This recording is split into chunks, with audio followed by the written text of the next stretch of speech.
We are going to record to the cloud. Welcome this evening to our women's health bit on the microbiome. We've got Dr. Michelle Wright and Dr. Michelle Thompson, and I'm going to turn things over to Dr. Wright. Oh, okay. Thank you. So I am practicing OB laborist, but have not lost my women's health. I don't know, Michelle Thompson keeps trying to get me to come back into office-based practice to do what I do, because I do have a little bit of an integrative process into what I do, what I did with my patients. So we thought we would sort of open this up to allow you guys to come in, collaborate, ask questions like we talked about, and asking those questions in the chat. If you wanted to just personally or privately ask the question of me or Michelle Thompson, we could then bring it in without saying, okay, Kimberly Jones, that is my best friend, one of my best friends from California right there, Kimberly Jones. Thanks, I love it. And Lisa and I were best friends in college. She would pick me up in her Fiero when I would be at the lab. So you can chat the question in, and then I can message you, or we can talk about it as to what you guys want to talk about that has to do with women's health. We thought we would just last month we talked about a healthy GI tract, and it does seem to be part of what we do to keep us healthy as women. We have to keep our microbiome healthy. So maybe, Dana, can I put you on the spot to do maybe some soft belly breathing and just sort of lead us into that? And people can maybe take a couple, 5-10 minutes just to think about it and meditate with you, or, do that and think about questions they have. Does that sound good? Can I do a quick little introduction just of, to make sure that we have everybody clear? So Dr. Melissa Kerr, she's got her headphones on, and she is our little MC DJ, making sure everything goes smoothly. She's amazing at coordinating all of this. So thank you very much. Dr. Melissa Kerr is integrative physical therapy. She does yoga therapy, Tai Chi, Qigong, puts things on our website for free to share with the community, for you to share with others. And there's some live classes as well. So thank you, Dr. Melissa Kerr, for all that you do. I've got Michiko Tomiko, who's here. Michiko is our Japanese dietitian. I mean, something I can honestly never say I would have imagined would universally connect with me, and she has been incredible. We met her, Dr. Kerr, Dana and I met her in Kripalu in Massachusetts. We picked her up along the way, and she wanted to work with me to do programming. So last month we taught about natto and traditional Japanese food that helps with the microbiome. We have our video recorded. It's on our website. So if you would like to take a watch of that, I made natto and shared it with the community today. So we can also talk about that. So thank you, Michiko, for being with us again. She's going to give us a recipe on carrot ginger dressing during tonight. And then Dana Messmore, wave your hand, Dana. She's in her office, her beautiful little office. So this is my amazing integrative dietitian who I get to work with every day of my life. I'm so blessed and fortunate to have found her again from the universe. I feel like just dropped her into my lap. She weaves food as medicine into the emotional aspect of eating and why we do what we do and how we do what we do, and really digs deep into food and the emotional connection. So she's taught me so much. I think I've taught her so much, and we've really had a beautiful relationship with learning from each other as a physician and a dietitian, both integrative. My name is Dr. Michelle Thompson. Sometimes you'll see Dr. Michelle Thompson Olson. I am lifestyle medicine, integrative medicine, family medicine.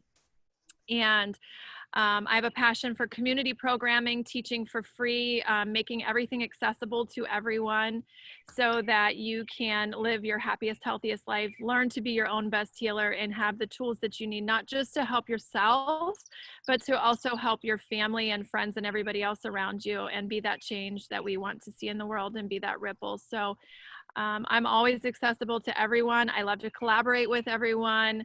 I love to do programming. And then my dear friend, Dr.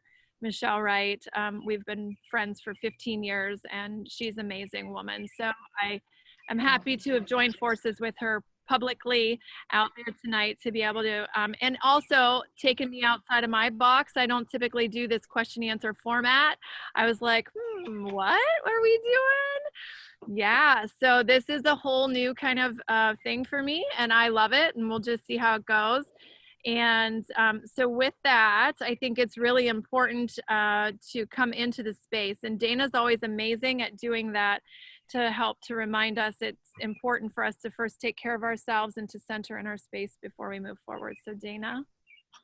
Okay, hello, I'm Dana Messmore, the dietitian. So we're going to do some soft belly breathing that James Gordon does. You can look him up online if you want more information on him. But soft belly breathing basically calms the vagus nerve, which is our nerve that connects your brain and your gut. So that can really help shift your body from the sympathetic fight or flight mode to the parasympathetic rest and digest. Which plays a role in stress eating, which I talk a lot about. So as we're doing this, I think I would encourage everyone to just think about connecting with your body, thinking about your microbiome, thinking about the organs in your body, and thank your body. And a lot of times it's easy if we have ailments or we're trying to change our body, or if you have GI issues, or if you're trying to lose weight. I hear a lot of like, my body is wrong, or my body is a problem and I need to fix it. And I think that it's important to just take time to know that your body is not broken. There is nothing wrong with your body, and that we have to do the best we can to really connect with it, and just do your best, and don't beat yourself up over things, because I think a lot of times we're too hard on ourselves. So that's just a reminder, stop being hard on yourself and connect with your body. Be kind and gentle with your body always. So with that, we will breathe in through our nose, out through our mouth, breathe all the way into your gut, not into your chest. Try to really breathe into your belly. Close your eyes and just think soft belly. And I think I breathe in lightness and I breathe out darkness. And I do this throughout my day, honestly. So just close your eyes and take a deep breath in through your nose, out through your mouth, soft belly. We'll just do that for about 6 breaths.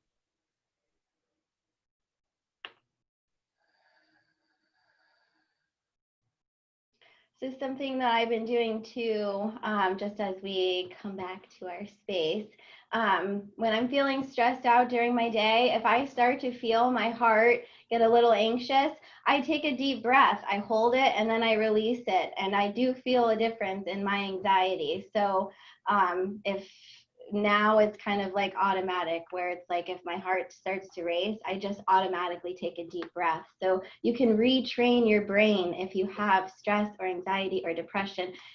Life is fluid, so we can retrain anything. So it's possible. What I'll end on. And I believe that's the most important thing. The first step is showing up. And so thank each and every one of you for showing up here, because you're not really able to do all of this alone, just like none of us can do everything by ourselves. So I think it's very important to have a community of people, especially women, a tribe of people that are like-minded to support you in your journey. So, you know, some ideas really of things that we are going to open up to talk about tonight. I'm just going to throw them out there and then you can start to chat us questions. Hormones, cortisol, sleep, breast cancer, bacterial vaginosis, pregnancy, postpartum, infants, hot flashes, UTIs, low libido, low sex drive, vaginal dryness. All those things are fair game topics. We do have a question to start with that, Melissa, I don't know if you want to go over that question and we can start there and you guys can think about what you might want to talk about or. Absolutely. Can you hear me? Yeah. Okay, good. There's a couple screens that have a freeze on them right now, but we're good. So one of the questions that came my way was looking at the role of acid reflux and taking maybe like a PPI medication, you know, over-the-counter prescription to calm the acid reflux and how that has an impact on our microbiome. Specifically, the person who was inquiring about this question has a lot of just general discomfort, difficulties with eating certain foods, and feels her reflux kicking in and was wondering, you know, should I be taking more of this, less of this, none of this? So that opens that can of worms. So, Dr. Patel, me or you? I can do it. Yep. Yep. Well, when you say, because you had pre-sent that one a little bit ago, and so actually there's a lovely study out of the Netherlands that looked at. So the thought is that acid reflux is actually a symptom of dysbiosis, meaning that the GI tract bacteria is off. And so that the good normal bacteria that would break down the bacteria or the good bacteria that would break down the foodstuffs isn't working. And so the GI tract then produces more acid to help break it down, creating reflux and all of those things. And because of that increased acid, that then, you know, creates all of those things. And in pregnancy, it gets even worse because we have issues with the GI tract itself, musculature being so different. So the study actually showed that if we try to decrease the stomach acids, while that helps, it actually helps the symptom, but doesn't help the underlying cause, because we're actually making the dysbiosis or the abnormal bacteria worse. So we get more mouth bacteria in the deep GI tract, which just continues the process. So it sort of becomes a vicious cycle. And you may feel better short term, but not long term, because you're not really correcting the underlying change in bacteria. So I'm going to just go on a little rant about looking at stuff that how can we best alter or get our bacteria to optimal. Okay, does that sound fair? Yes. So we want to sort of eliminate junk food, processed foods, high amounts of sugar. And so, you know, and that's where, you know, what I tell my patients and anybody that talks to me about, I say, stick to the outside of the grocery store. Unless you have a gluten allergy, then skip the bakery. So if you stick to the outside of the grocery store, if you think about it, what's at the outside of the grocery store? Well, you come to your vegetables and your fruits. Then you hit your bakery, so you might have to skip that. Then you have your meats. Then you have to be careful with your milks, because there's more and more allergy to not only lactose but also casein. But if you just stick to that and avoid everything in the middle, you'll probably fare better. So, you know, by sticking to that outside of the grocery store, the green leafies and your fruits and vegetables, making sure that if you're not being outside, getting your vitamin D, that you're supplementing with your anti-inflammatory vitamin supplements. So your vitamin D, your vitamin C, your vitamin E, and zinc. Doing what you can to reduce stress. You don't really know that you're so meditation, journaling, massages, you know, all of those things to just try to help decrease stress. And then eating our lacto-fermented foods that in each culture, actually, if you looked at in time, each culture for maybe I don't know if it was my grandma, but maybe my great grandma or her great grandma had something that they produced that was lacto fermented. Actually, I'm going to take it back. My grandparents made sauerkraut all the time. The sauerkraut bin is still in my uncle's basement. So my family, we made sauerkraut. In other families, it might be other things. Whether that's kimchi, yogurt, that the kombucha, the fermented tea, those all help bring back those good bacteria. So that's all very helpful. And then supplementing with good oral probiotics. So those are, sort of what I've talked to women about when we talk about, and when we talk about the whole GI tract, that whole GI tract then is what seeds the vagina. And so if we keep our GI tract healthy, we're going to keep the vaginal flora healthy as well. So, so those are the ways so those are the things that we talk about from that. So I'm just looking at your comment there. Green leafy, stress management. Yep. Yep, she's just really reiterating everything we say for everybody because you can save your chat. So this is why it's nice to have MC when we have her. We don't always get the pleasure to have her in the room with us because that's lovely. That's lovely. I posted, and were you through, Dr. Michelle? Yes. I'll jump in. Okay, so I posted the Shop with the Doc video that I did with our other dietitian, Lena, who's not here tonight. We actually went shopping at Aldi because people had said, we can't afford to eat healthy. And I was like, I don't believe that because it's very inexpensive to feed me in comparison. My mom just told me the other day that it was $25 for a roast. And I'm like, oh my gosh, my beans are cheap. So I posted that for you to have and to share with anybody. It's very helpful. But the big thing is we want to rebalance. Most of people in the world have a disruption of their microbiome. So we can rebuild that. And so not just with the probiotics pills, but with food.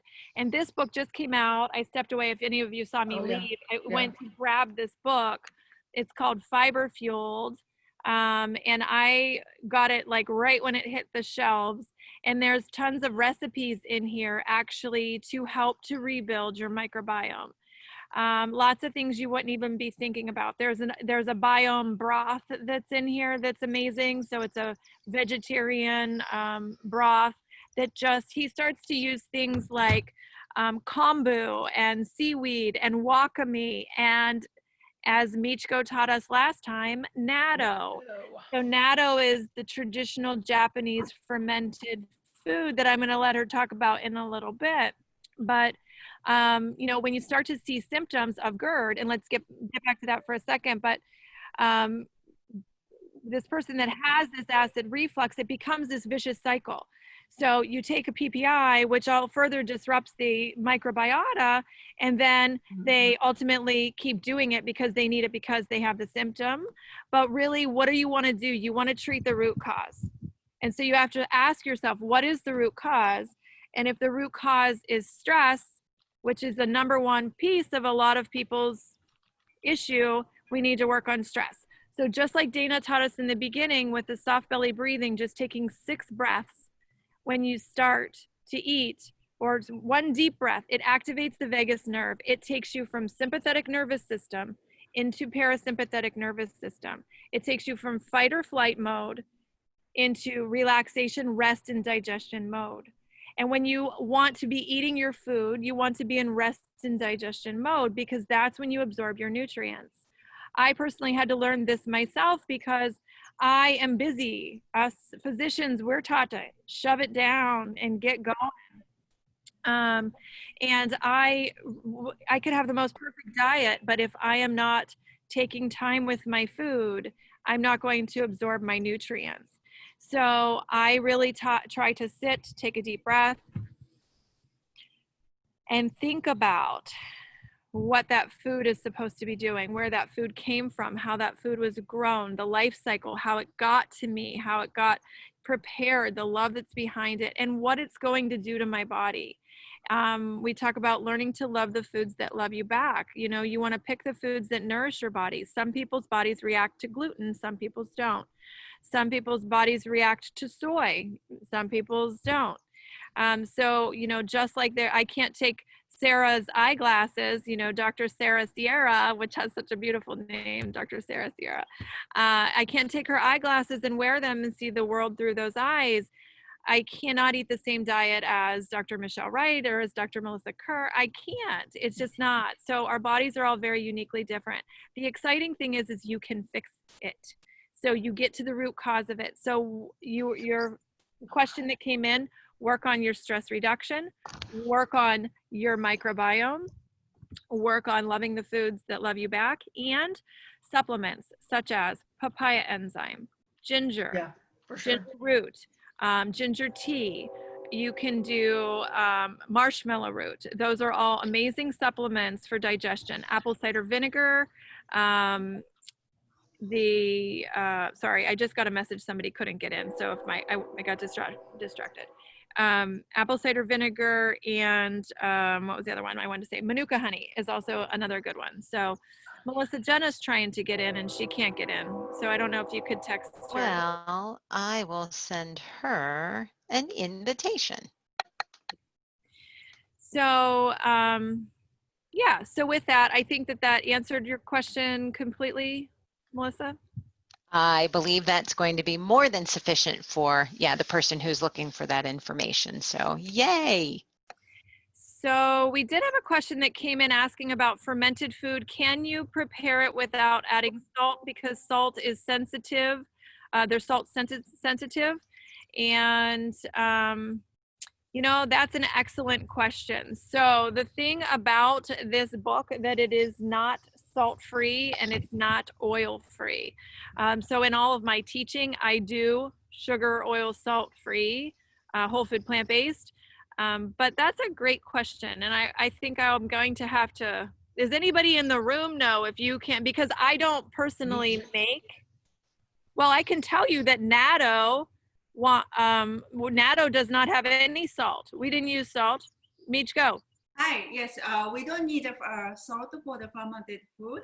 Yes, as Dr. Thompson said, natto is, you can make natto only from the natto. Once you make a natto, you just use this natto as your starter too. This is a natto starter, and then for the soybean, boiled soybean, that's all. So this is a no salt, no sugar, no vinegar, no spice at all. So this is one example you can make fermented from.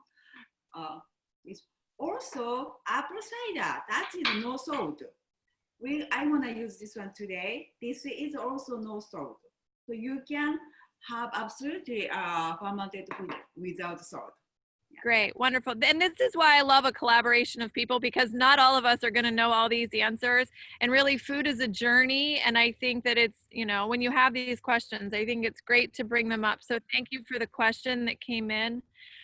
Sarah, you have a specific question on GERD. You want to unmute yourself and talk about it? Yeah, sorry. It's just that it came to my mind because I was like studying these days the spices and the anti-inflammatory potential and all the benefits that come from it. But it came to my mind, like, if I have this disease and I'm trying to get better, of course, improving my diet, are there any spices that it's better like to avoid because it might be like, contribute to having more symptoms, for example, at night? I don't know if I'm making, yes, like, you're asking the question perfectly fine. So okay. certainly everybody is going to have different triggers. So spicy foods are generally going to be something that is going to trigger that, because you're changing the pH in your system. So, but I saw a question come in about is the papaya enzyme and marshmallow root are safe.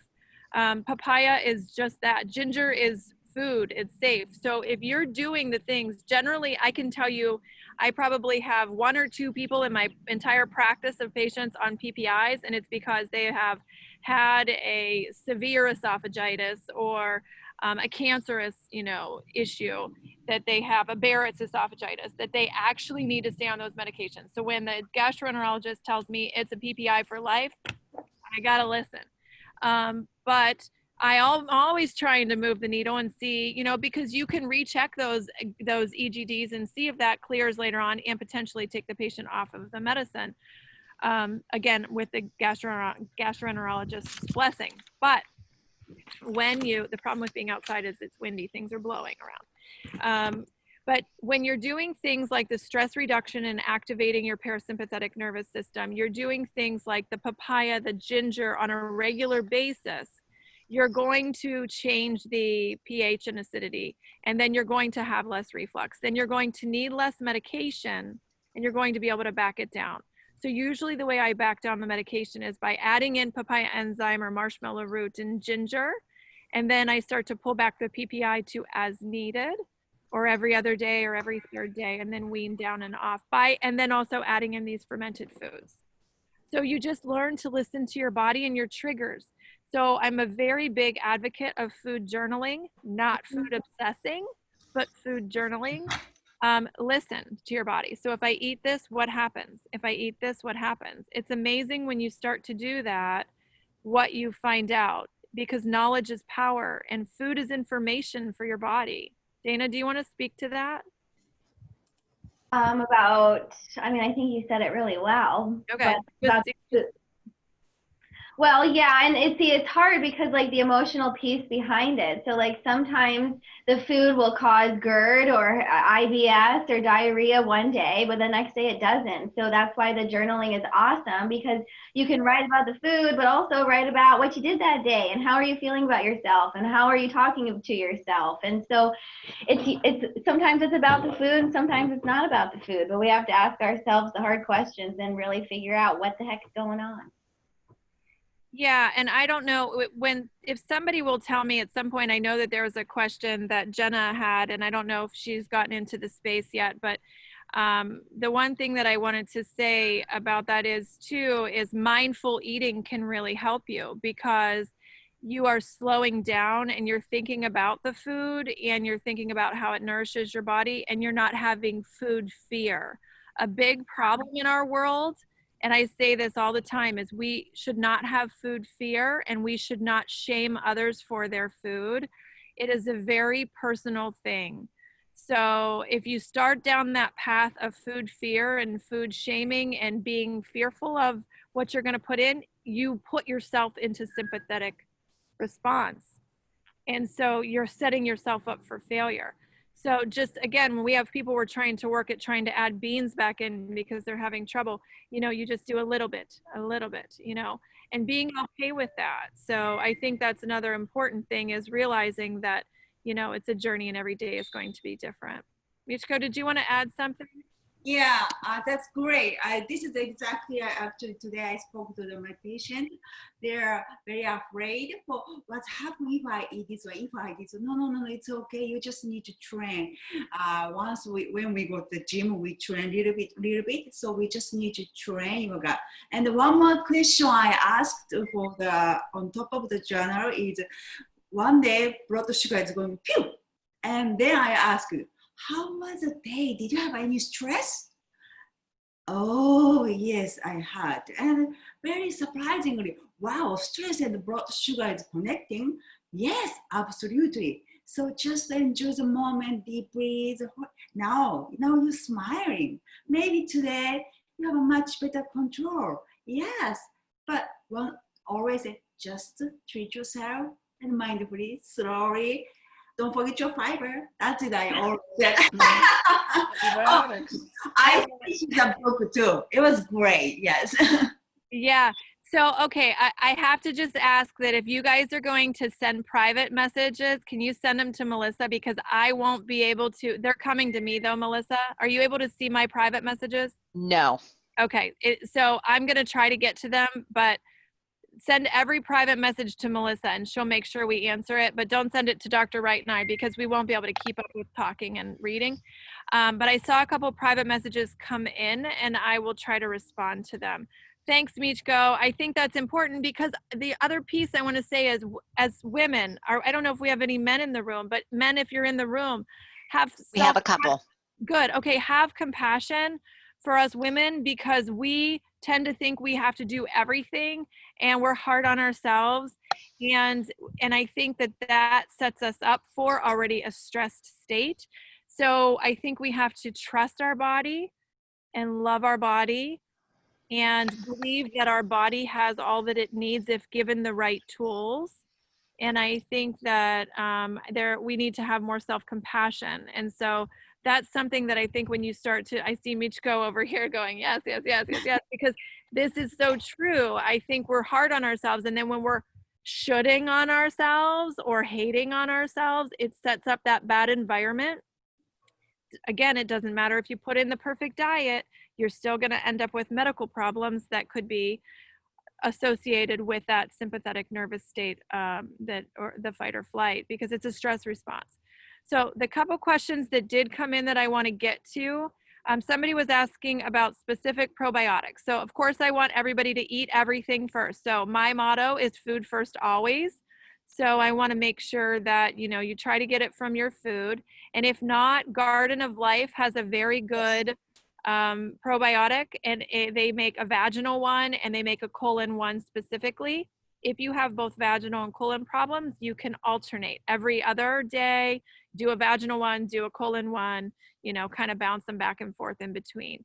They also do a prenatal, one for women over 50. So you can really sort of, because there's all different kinds. Some of those other ones are, may have those enzymes in them too.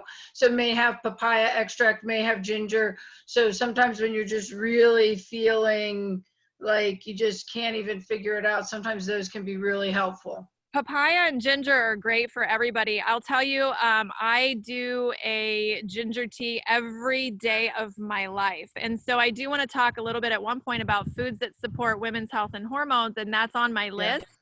I see Mila. Do you guys see we have a baby with us? Hi, Mila. Hi. Hi. So Mila actually learned how to ohm.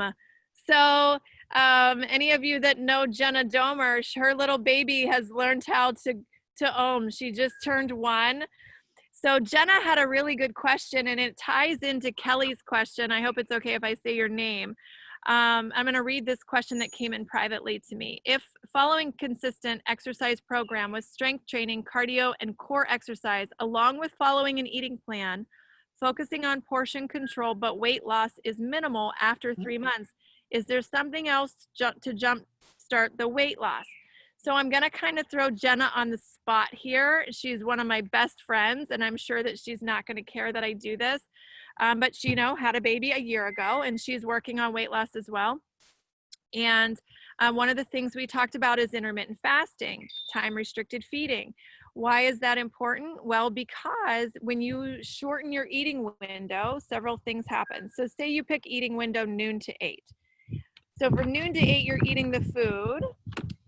From the other time, 8 p.m. to noon, you're allowing your body to rest, digest, heal, repair, and also burn fat. And so you jumpstart your weight loss with that. The other thing is, think about if you're only eating between noon and 8, it's less time that you have to worry about making good choices, right? So you say, okay, well, between noon and 8, this is when I'm going to eat. So I hope that answered your question. I think picking an eating window that's right for you, that way you're not walking around just grazing and throwing things in.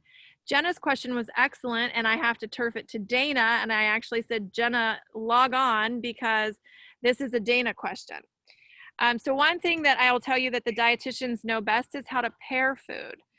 And the question was breaking the fast, Dana or Michiko. So Jenna's question was, I don't know if you want to unmute yourself, Jenna, or if you want me to read your question. Okay, she is. She's coming. I'm coming. Okay. Hi.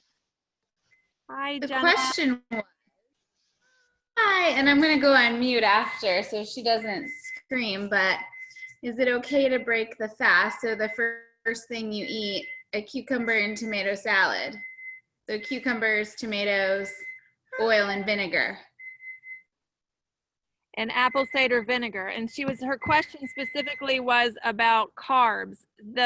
When you're breaking a fast like that, making sure that you're breaking it with a balanced plate, essentially, right? Like the pairing of so can you dietitians talk about breaking a fast and specifically the best way to pair the food? Shall I start? Okay, so first of all, don't forget to start with your water. You drink a water, 1 or 2 cups, then you are ready. Yes, but I think since you like salad, cucumber, tomato, I just afraid that if this is very too acidic, maybe your digestion, your stomach, little bit tired.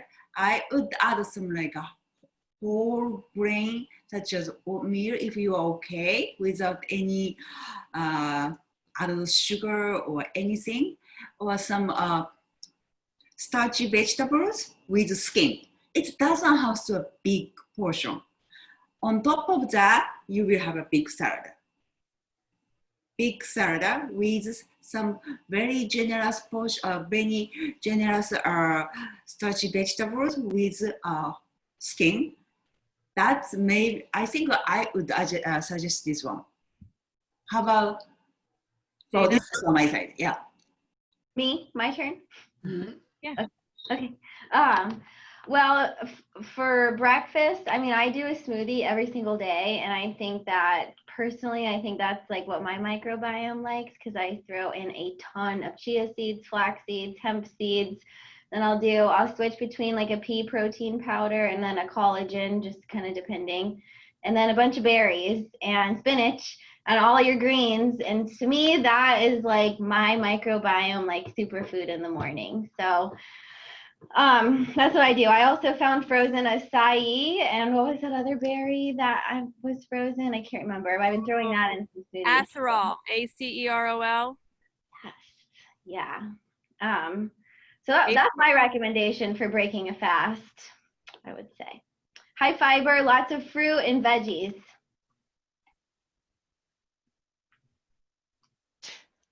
So if we want to stay with this, we can stay, but I have another question when we're ready. I mean, I think we're good. I think that's good. We talked about some intermittent fasting. We talked about pairing of food. Yeah, anybody yep, we're good. Okay, so a question, if we go back to the topic of GERD, would spices like cumin, black pepper, and curcumin be okay, or might they be in the category of being a trigger?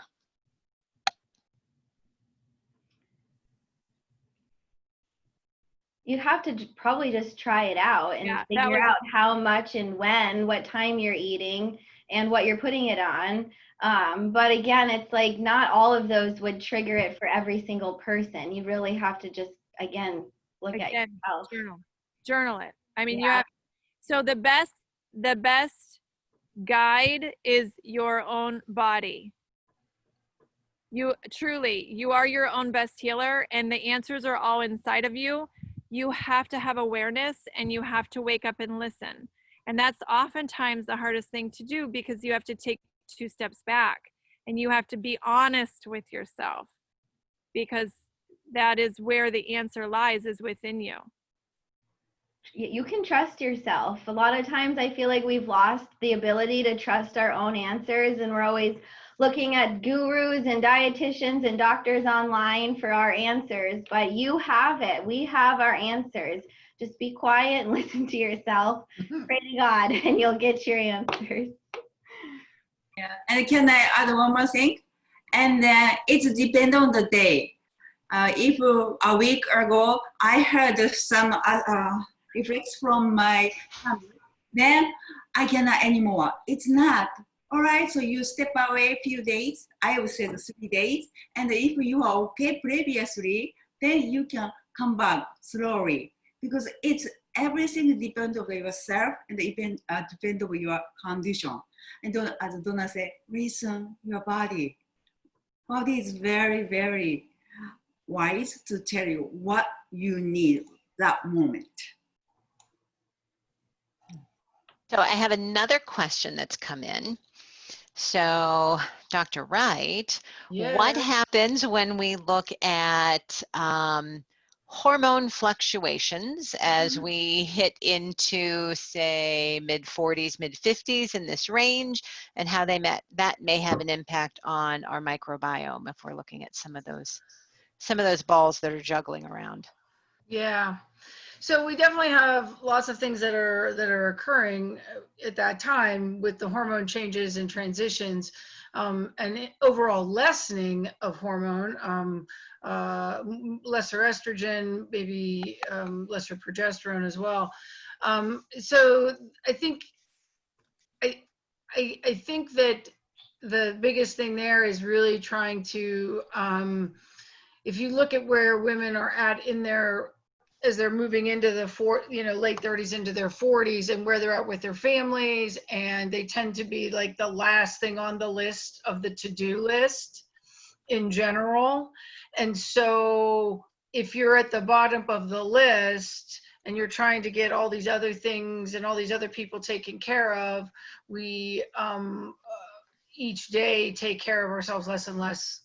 And so I think, and that was one of the things that I just tried to refocus or shift or put that into the spotlight. So if you take care of yourself first, doesn't really, your hormones are definitely going to play an impact on that. And you might not have as much energy, and you might, but you might, if you refocused your, refocus to yourself first, because as they tell us when we're on the plane, put the oxygen on yourself first before you put it on, the child or the husband next to you or the partner next to you. So, so I think that is part of it.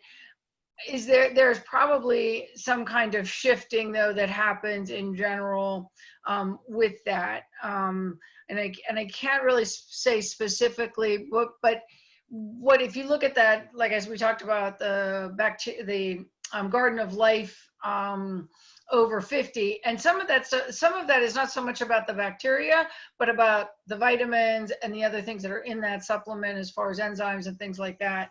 But it definitely makes changes over the time frames and in that process. So I think it's just being good to just sort of learning to be better to ourselves. Excellent. Is that helpful? Incredibly helpful. We have another question about intermittent fasting, if it is okay to do with GERD. Absolutely. I think. Yeah, I'll take that. And that's absolutely wonderful to do, because again, what I was saying is it gives your body the ability to rest and digest and not work.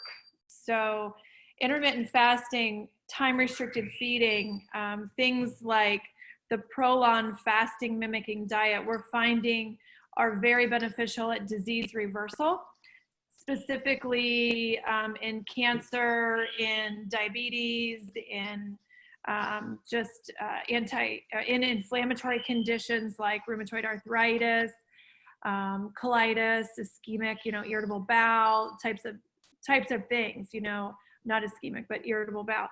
And the reason is because your body, if it's always eating, it's always working. If it's not eating, it's sending all the other cells out to repair in other areas. And so I personally do intermittent fasting. And you don't have to do it every single day. That's the thing. Listen to your body. These dietitians say it best. Every day is going to be different. If you want to do intermittent fasting Monday through Friday and then go out for dinner with your breakfast with your husband on the weekend, do it. Do what feeds your soul, like Dr. Wright said. You have to do what is best for you, and that can change from minute to minute and day to day. So I've also done the prolonged fasting mimicking diet, which is a 5-day fast, and it puts you into your eating, but you're eating what they give you for 5 days.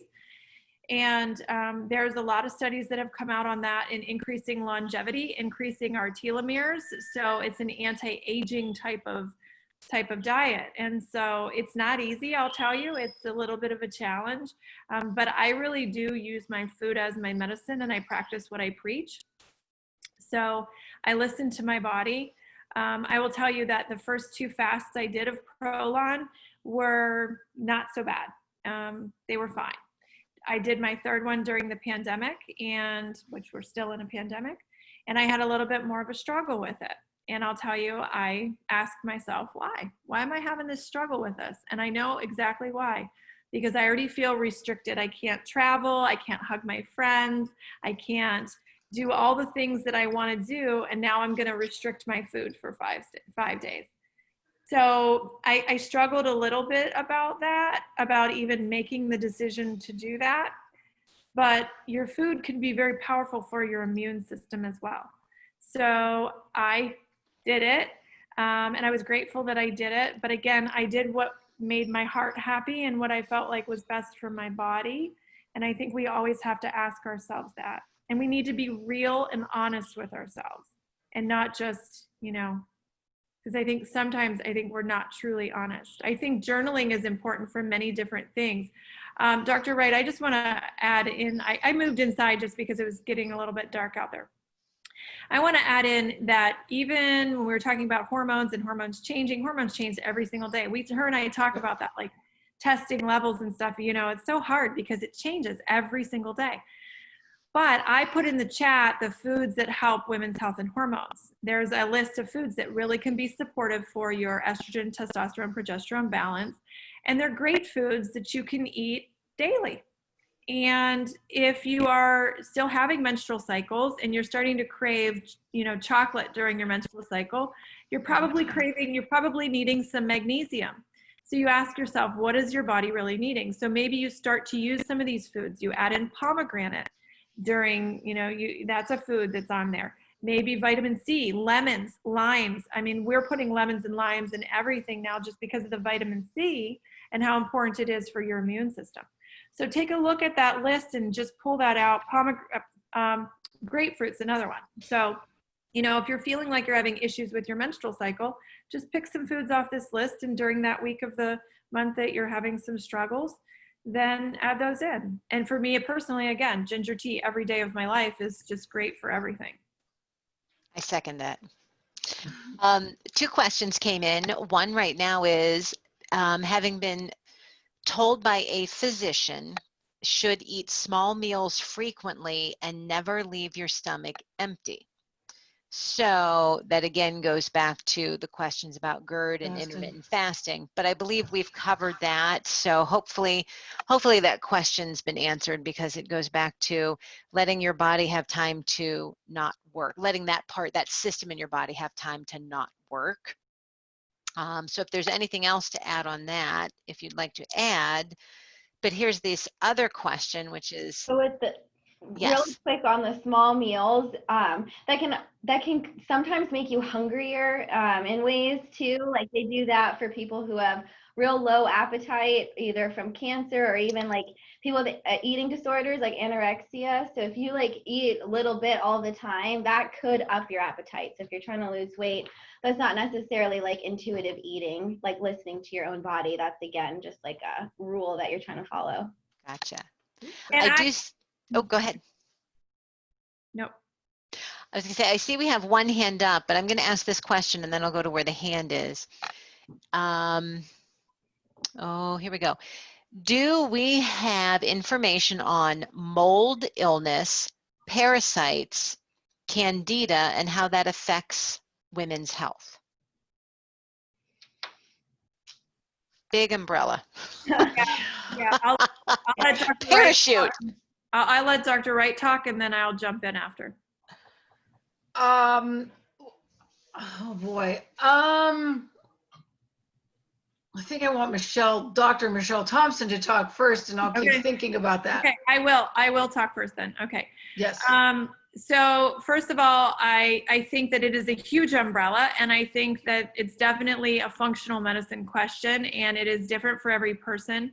And I think that there's a big piece of it, the candida specifically, that I want to speak about, because a lot of times people say, I have candida, and really what the problem is they have the dysbiosis that we were talking about. They have the problem with the microbiome. And I think that once we figure that out, so again, it's figuring out your optimal. So Dr. Wright and I are osteopathic physicians. We're trained that the body will heal itself if put in the proper structure and function.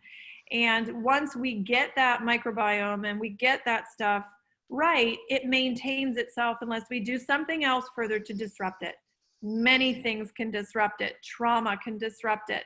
All of us have been through trauma now in our lifetime because we're living in a pandemic.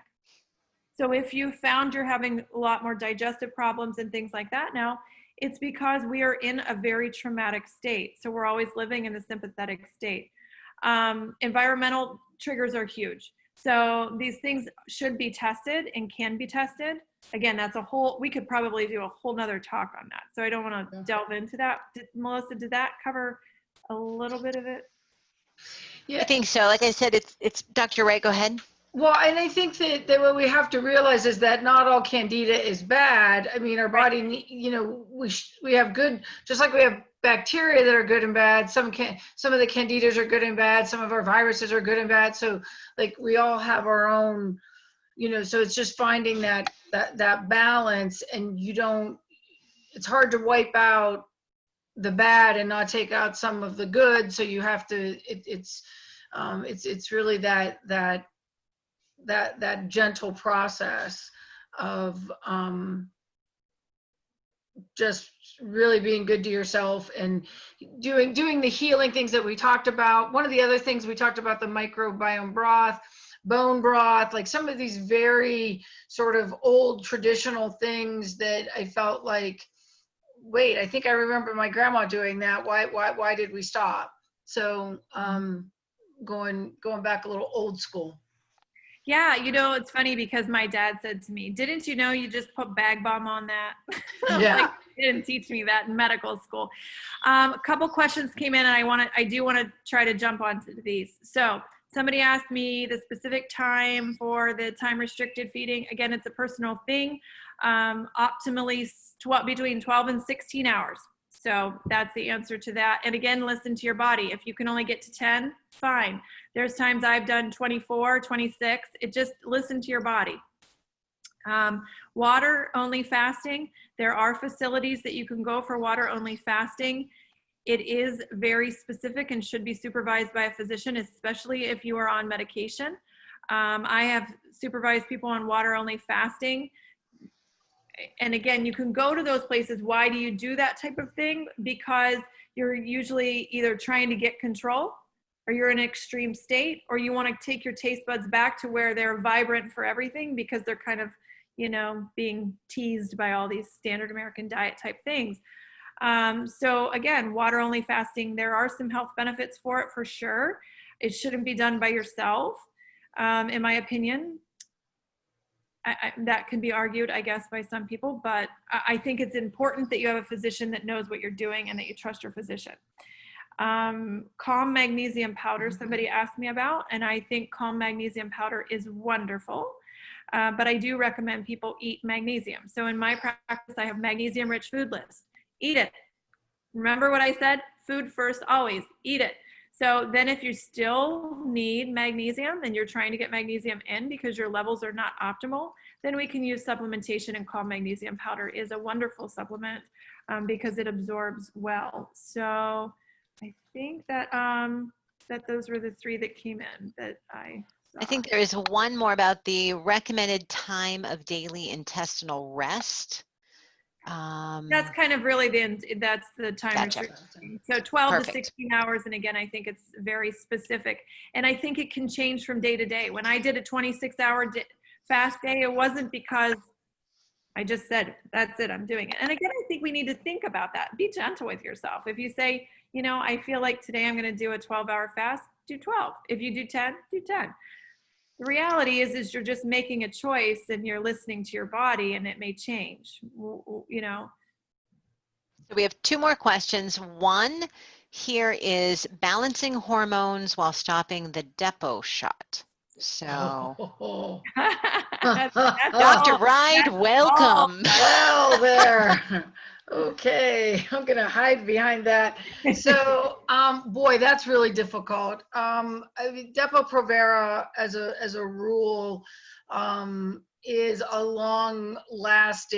has a long lasting effect that can take up to 18 months to process through and out before we can have regular cycles, and see. I think it has an effect on metabolism.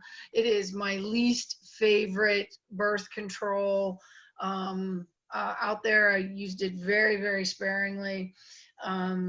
And used it very sparingly for my women who had heavy bleeding.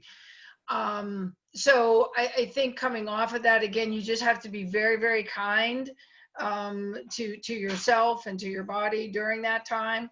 And try, like, I think the foods that Dr. Michelle Thompson put out there to try to help balance and boost, and just know that it's not like, okay, well, I'm gonna not take this, I'm gonna stop this shot this month and I'm gonna feel better in a month. It can really take 18 months to feel better with. And there's, and sometimes we would, we'll rebalance or reset with, the pill, the birth control pills or the patch, and it just gives back that estrogen. But again, it's going to take time, and you just have to be patient. It's rough. It's a rough go.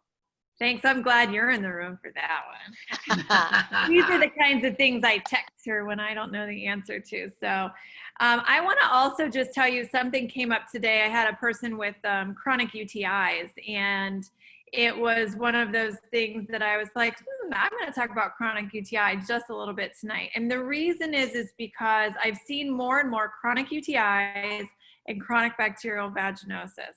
I think it's because we have more, Melissa, can you give Margot Haroldson the way to get in, please? She's on. I can. Sorry about that. So chronic UTIs and chronic bacterial vaginosis can come again from a disruption in the microbiome. So if you have those issues, you can fix those issues by just fixing the microbiome and fixing the food. The problem with the chronic UTI, it becomes this. You have the UTI, urinary tract infection. You take the antibiotic disrupts the microbiome. Just the microbiome is all disrupted, and then you're more susceptible to UTI again.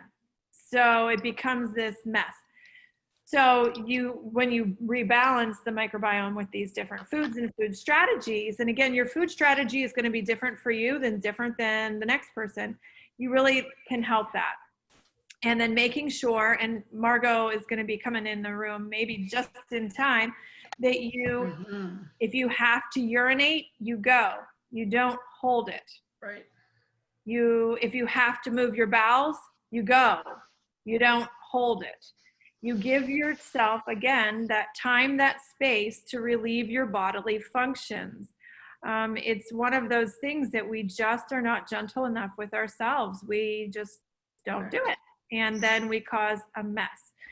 So, and one other thing that can help with chronic UTIs is using a HIPAA cleanse wash. If you tend to be a breeder of certain bacteria that then you have a short urethra, can kind of reflux urine and cause UTIs. So yes, you can use the probiotics. You can also use the foods. So I wanted to speak to that. Anything else, doctor? No, I think that's absolutely correct. Viva Aram also just talked about to just try to help reset the bacteria. So the HIPAA cleanse wash, again, it wipes out not only the bad bacteria but the good bacteria.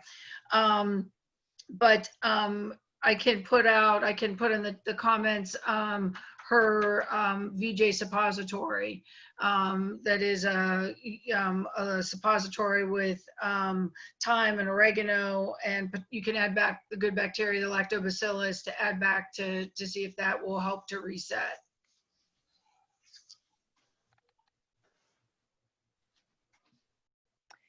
Fabulous. Okay. We have a question about taking omega-3 supplements. and women's health, if there's any benefit specifically for that, even with senior, older demographic population. So how about Dr. Melissa Kerr? You want to talk about that? We just had this conversation not too long ago. So I'm going to let you say some stuff. Yay. So the omega-3s are incredibly important, but we also need to look at the balance between the omega-3 is, pardon me. There we go. I got to admit somebody. Your omega-3 is your anti-inflammatory. Your omega-6s are your pro-inflammatory. We need both, but the standard American diet, we tend to get a ratio of 15 to 1 to 25 to 1, and we'd love to see a ratio of 4 to 1. So the omega-3s really come into play with the that anti-inflammatory component. We also want to look at the EPA and the DHA that are in the omega-3s, because they tend to be the heart of what we're looking for. So sometimes in terms of taking the omegas, it depends on our intention. There's a different amount for brain health versus a different amount for gut health. And correct me if I'm wrong, but I think brain health is around the EPA plus the DHA should be around 500. And then when we're looking more for a little gut, it's closer to 600 to 1,000 when those two are added together.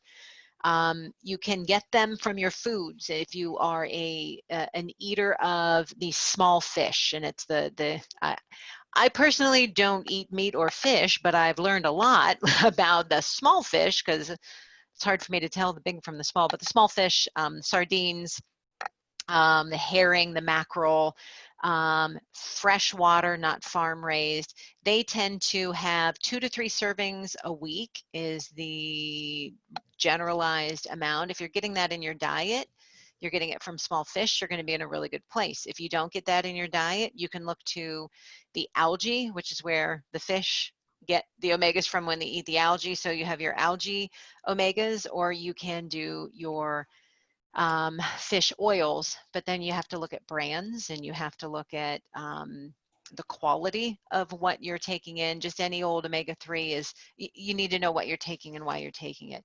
So does it benefit a certain prescription or a dosage, if you will, for a senior versus younger? No. To my knowledge and in my training, it's not so much that you need this dose for a younger population and this one for older. It's just a matter of what are we taking it for, right? What's the intention? So. Right, what's your balance? And dietitians, do you want to add in anything, or did she nail it?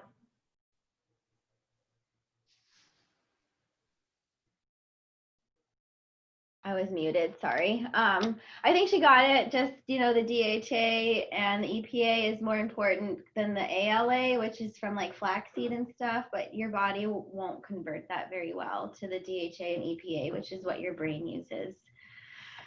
So when you're buying like the vegan supplements, you're looking for a DHA and EPA. That's like the key. The ALA isn't going to do a whole lot. I threw one in the chat, Dana, if you want to look at that. That's one that I've seen before recommended. So Cool. that might be helpful. And so I think Margot Haraldson's in here. Where is she? Where is she? Nothing like putting her on the spot. So, okay, I don't know if she'll be able to be promoted to the speaker. We are going to find out. We are going to look here. Yeah, find her. Oh, I see her. I see her. Okay, so ladies, if you've never heard of pelvic health and pelvic floor, you should. You would be amazed at everything that can be done with pelvic floor therapy. So Margot Haraldson is a physical therapist who specializes in the pelvic floor, and she is absolutely incredible. She helps people with men and women both, with sexual function, with urinary function, with bowel function, with anxiety, which tends to be a huge problem with pelvic floor dysfunction. So pain with intercourse, vaginal dryness, constipation, diarrhea, rectal incontinence. Go ahead. No, when you said vaginal dryness, remind me to make my vaginal dry lubricant post at the end. Do you want to do it now? I sure can. Do it. You do anything over the counter other than coconut oil for vaginal dryness as a lubricant for intercourse. It smells nice, it works well, and it will not disrupt your biome. So coconut oil, everything else, you know, has a different kind of smell, but if you really like olive oil and you like the way that smells, great. But coconut oil you can use as a lubricant during sex, and it does not harm anything. Thank you. And sex is important, and sex with somebody or with yourself. Orgasms are important. It releases amazing hormones, and it's good for you. It is actually anti-aging and promotes longevity. So if you're not having it with somebody else, have it by yourself and get out the coconut oil. So that's right. The more you use it, the better it works. Right. And that's the same with any other thing, right? So if you're not using your bicep muscle, you're not using it, you're losing it. The same with your pelvic floor. Right. So, or your vajayjay in general. Yeah. So funny story. I sent my sister to her one time and she was like, so you're the one that we're here to talk about your hoo-ha. And my sister's like, oh, what? Like she's just so, we're so blunt about it, but it's important. Like this hoo-ha is important. You know, I mean, it's something that I'll never forget. I had a woman tell me, I'm 50, I'm not having sex anymore. And I'm like, what? Why? You know, you should, and then I sent somebody to Margot Haroldson, who is in the room, who's our pelvic floor specialist, who is 93-year-old male who wanted stronger erections. And guess what? He got them and he was happy about it. So, urinary. We just have a slight technical difficulty. I'm working on getting Margot audio, so continue to speak. Okay. Yeah. So I just want you to know that I just yesterday talked to somebody who was saying, I'm 67, I'm old now. No, you're 67 years young. You know, my goal to everybody is let's try for 100. Like, let's at least try for 100 and let's do it beautifully and gracefully, happy, healthy. And don't think you have to have barriers ever. For sure. I always tell the story of my great-grandmother. So it was when my aunts were, I don't know, they were probably in their late 20s. So Gammy, my great-grandmother, was probably in her 60s, maybe in her 70s. And they asked her how old she was when she quit having sex. And she said, what makes you think I have? And then as they got old, you know, became the drivers for Gammy as she got into her 90s and couldn't drive. And they were driving around her and Lloyd, her 70-year-old younger boyfriend, and hearing her in her raincoat going, because they're in the back seat making out at 90. So that's my goal, you know. Yeah. And I mean, again, the goal is to live beautifully and age gracefully in a very stressful world. And you are in charge of your own health and how you make that happen. And if you feel like you need help with somebody, reach out to one of us. We have a hand raised. Yes, we do. But I don't see a human. I just see a hand, like a hand, our hand raised. Let's see here. I just asked to unmute. We are actually running over and I apologize for that, but if you have any pressing questions, otherwise we're really just here to chat with you. Margot is en route to try to get audio. Unfortunately, she's on a work computer and I think the firewall might be preventing some of that from happening. And sometimes they monkey with volume control. So she is trying to see about calling in. And I did see one question, I think. Over here, I don't know. It just says iPad. It doesn't say a name. Does somebody have their hand raised to ask a question? If so, raise your hand. And while we're looking at that, we have a question just about resources about improving pelvic floor strength, and that's Margot. Margot is the resource to go to. So if she does not get a chance to work technology, doesn't like to play with outside of work technology, if she doesn't have an opportunity to be with us in terms of speaking, you can always email Be Well Therapies and we can get you her contact information, her work information, anything you need to know about pelvic floor health. She will be able to, if not get you the answer, here we are, she's here, she will get you to the person who knows the answer. She takes health insurance. That's also important, a question that a lot of people ask. Yes, it is. Oh, the carrot. We had her, we lost her. We didn't do the dressing. Michiko, can we talk about the dressing? Okay, do we have a time? Well, we're over time, but can you give a recipe at least? Can we whip Sure. up? Yeah. We can always post it. Okay. Yesterday the recipe I'm gonna screen. I am going to merge it.